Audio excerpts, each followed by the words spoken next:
Hello বন্ধুরা, সবাই কেমন আছেন? আশা করি ভালো আছেন। তো অনেক দিন পর আজকে একটি ভিডিও নিয়ে এসেছি। আজকে বানাবো হচ্ছে ঘরোয়া পদ্ধতিতে খুবই কম মশলায় চটজলদি চিকেন কারি। তো দেখতে থাকুন কীভাবে রান্নাটা হয়। তো সবার ফার্স্টে আগে ম্যারিনেশন করে নেব। তার জন্য দিয়ে দেব আদা, রসুন আর কাঁচা লঙ্কা একসাথে আমি বেটে রেখেছি, সেটা দিয়ে নেব। আর দেবো পেঁয়াজ কিছুটা কুচি। আজকে কোনো পেঁয়াজ বাটা দেবো না, পেঁয়াজ কুচি দিয়ে রান্না হবে, কিন্তু কিছুটা পেঁয়াজ কুচি ম্যারিনেশনের সময় দিয়ে হলুদ গুঁড়ো, ধনে গুঁড়ো, লবণ দিয়ে এটাকে আমরা কিছুক্ষণ মাখিয়ে রাখবো। সাথে কিছুটা সর্ষের তেলও দিয়ে দেব। এবার কিন্তু এটাকে ভালো করে মাখতে হবে। আসলে এই মাখলেই জিনিসটা যত ভালো ম্যারিনেশন হবে তত বেশি ভালো টেস্ট হবে। আর সাথে কিছুটা টমেটো কুচি দিয়ে দিলাম, বাকিটা রান্নার সময় ব্যবহার করব। ভালো করে আগে মেখে নিতে হবে।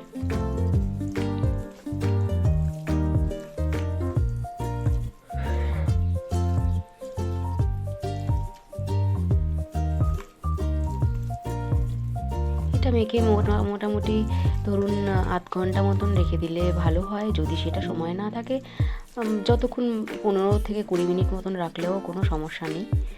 তো আমি আজকে বেশিক্ষণ রাখতে পারিনি, 15 থেকে 20 মিনিট মতন রেখেছি। আর হ্যাঁ, সাথে একটুখানি আজকে যেহেতু আমি টক দই এখানে ব্যবহার করছি না, তার জন্য অল্প পাতিলেবুর রস আমি এর মধ্যে দিয়ে দিই। এবার আমি আলুগুলো ভেজে রেখে দেবো। তার জন্য কড়াইতে তেল গরম করে আলুর টুকরোগুলো দিয়ে দিলাম।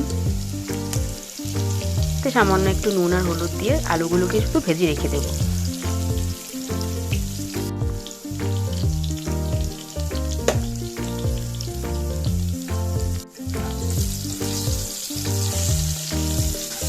আচ্ছা, তোমরা কিন্তু কমেন্টে জানিও কে এরকম ছুটির দিনে মুরগির মাংসের ঝোল আর ভাত খেতে পছন্দ করো। অবশ্যই জানাবে, কিন্তু আমার তো খুবই ভালো লাগে, তোমরাও জানিও। আলুটা ভাজা হয়ে গেছে, এবার তুলে রেখে দেবো। এবার এই তেলের মধ্যে শুকনো লঙ্কা, দারচিনি, এলাচ, লবঙ্গ, তেজপাতা দিয়ে দিলাম ফোড়নে।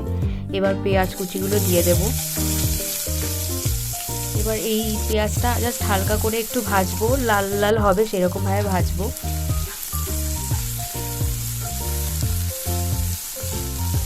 পেঁয়াজটা কিন্তু ভাজা হয়ে গেছে। এবার দিয়ে দেবো যে আগে থেকে আদা, রসুন আর লঙ্কাটা বেটে রেখেছিলাম, সেইটা দিয়ে দেব। দিয়ে এটাকে ভালো করে একটু কষতে হবে যাতে কাঁচা গন্ধটা চলে যায়। তো এর মধ্যে একটুখানি লবণ দিয়ে দিলাম, নাহলে প্রচণ্ড ছেটে। তো এটাকে লবণ দিয়ে ভালো করে একটু ভেজে নেব। তো আমি ভাজার সাথে একটু এই সময় জল দিয়ে দেব, কেন কি নাহলে মশলাটা পুড়ে যেতে পারে। তো সেই জন্য অল্প একটু জল অ্যাড করে এটাকে ভালো করে ভেজে নিচ্ছি।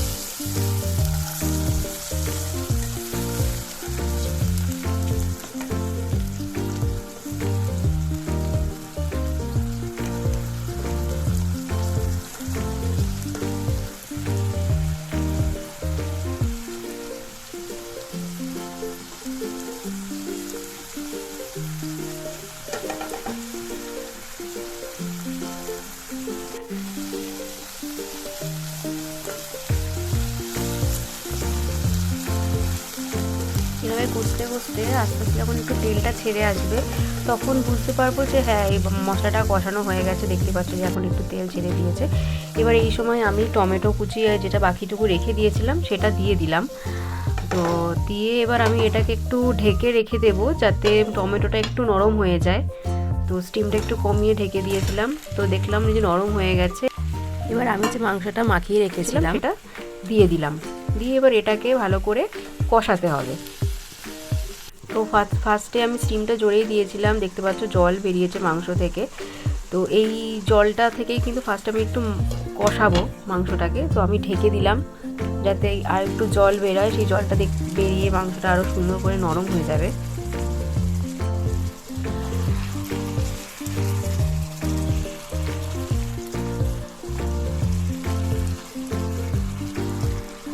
এভাবে মাঝে মাঝে একটু নাড়িয়ে দেব যাতে মাংসটা নিচ থেকে লেগে না যায় আর কষানোটাও হয়ে যায়।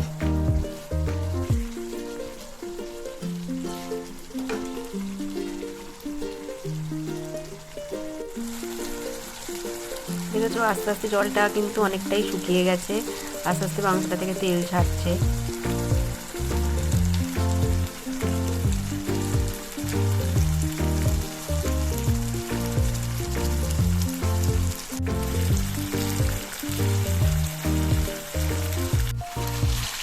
জলটা কিন্তু পুরোটা শুকিয়ে গেছে।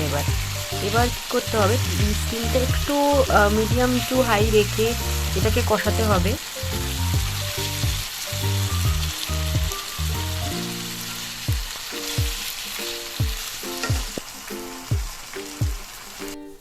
এবার আমি এখানে আগে থেকে যে আলুগুলো ভেজে রেখেছিলাম সেগুলো এবার আমি দিয়ে দেব।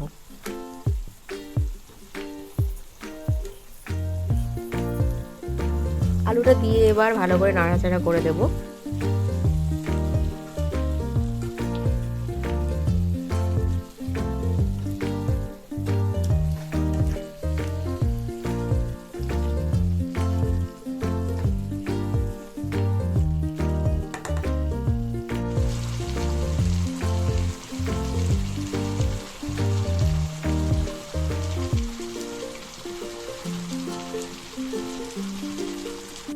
ভালোভাবে কিন্তু মাংসটা একদম কষিয়ে নিয়েছি। এবার আগে থেকে আমি গরম জল করে রেখেছিলাম, সেটা আমি এবার এখানে দিয়ে দেব।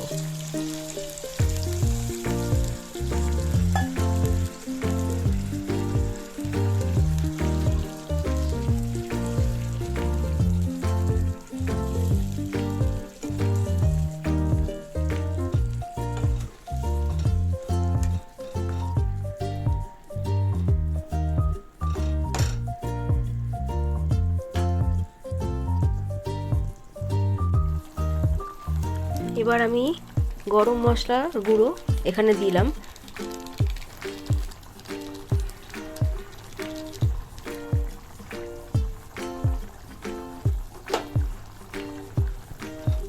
ভালো করে মিশিয়ে নেব।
একটু চিনি অ্যাড করব টেস্টটা ব্যালেন্স করার জন্য।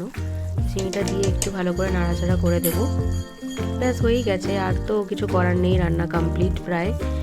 তো গরম গরম ভাতের সাথে চিকেন কারি রেসিপি দুর্দান্ত লাগে, আমার তো খুবই পছন্দের। ছুটির দিনে এরকম একটা রান্না। তো তোমরা সবাই জানিও তোমাদের কেমন লাগে এমন ধরনের খাবার ছুটির দিনে, আর তোমরাও বাড়িতে ট্রাই করো।